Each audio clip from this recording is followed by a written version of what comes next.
कई बार क्या होता है कि प्रेस के अंदर ऐसा फॉल्ट आ जाता है कि ना तो पता लगता है कि ये फॉल्ट इलेक्ट्रिकल है और या मैकेनिकल।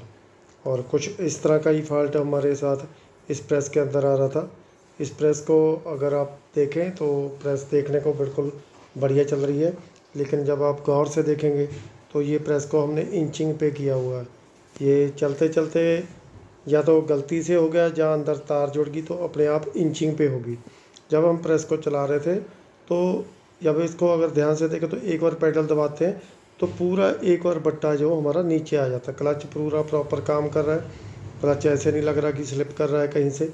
और ये गेज देखिए, गेज से जब हम एक बार पेडल दबाएंगे बिल्कुल नीचे आ जाएगा और दोबारा पेडल दबाएंगे तो बिल्कुल प्रेस है जो ऊपर चली जाएगी। ऐसे ही बार बार हो रहा था। जब हम इसके अंदर पीस लगाते थे, पीस लगाने के बाद क्या होता था कि प्रेस आके पीस के ऊपर खड़ी हो जा रही थी, तो हमें लगता था कि प्रेस फंस गई। तो बैक चक्कर करके फिर से हम निकालते थे, तो उसको फिर दोबारा चलाने की कोशिश करते थे, तो फिर इसी तरह की प्रॉब्लम आ रही थी।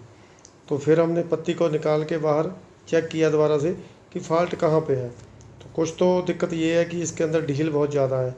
एक तो जो बॉल स्क्रू है उसके अंदर ढील है, और जो मेन शाफ्ट है उसके अंदर भी थोड़ा ज़्यादा लूज हो गया बुश। तो कुछ इस प्रॉब्लम के कारण भी ऐसी दिक्कत खड़ी हो जाती है। तो अभी हम चला रहे हैं, देखिए एक बार चलाने से बिल्कुल नीचे, अभी डाई के पास से दिखाता हूँ मैं आपको। ये देखिए नीचे बिल्कुल टच होगी गाइड प्लेट के साथ, वैसे तो टच होनी नहीं चाहिए। और दूसरी बार जब उठाते तो ऊपर चली जा रही है। तो ये पीस है, इसके ऊपर देखिए इस तरह का निशान आता था, तो पूरा पीस को ना काटती थी, तो जिससे हमें लगता था कि हमारी प्रेस है जो फंस गई है। तो हम फिर से दोबारा निकालते थे। तो जब हमने इसको खाली चला के देखा प्रेस के अंदर, तब जाके ये फॉल्ट नज़र आया।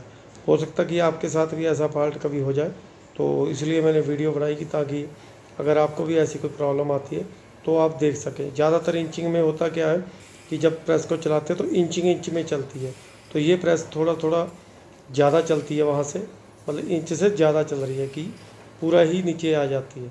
तो अगर क्लच को देखें तो क्लच प्रॉपर काम कर रहा है पूरा। अभी एक बार या तो क्लच को खोल के देखेंगे, हो सकता है अंदर से लेदर थोड़े बहुत स्लिप कर रहे हो। कई चीज़ें हैं कि जो सामने नज़र नहीं आती, तो उनको गौर से देखने से ही पता लगता है। तो वीडियो आपको कैसी लगी दोस्तों, लाइक और शेयर ज़रूर करें और मेरे चैनल को ज़रूर सब्सक्राइब करें ऐसी और